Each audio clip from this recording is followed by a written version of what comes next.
ربنا إني أسكنت من ذريتي بواد غير ذي زرع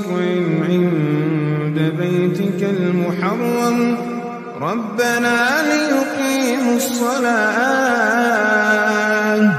فاجعل أفئدة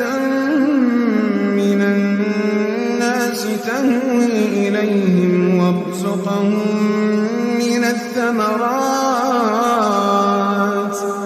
وارزقهم من الثمرات لعلهم يشكرون ربنا إنك تعلم ما نخفي وما نعلن وما يخفى على الله من شيء في الأرض ولا في السماء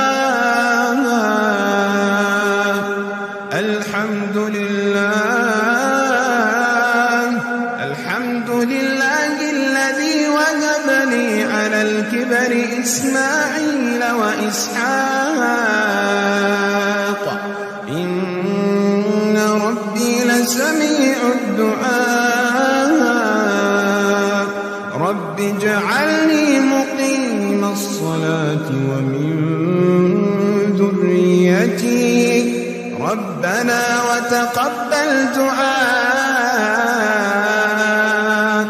ربنا اغفر لي ولوالدي وللمؤمنين يوم يقوم الحساب.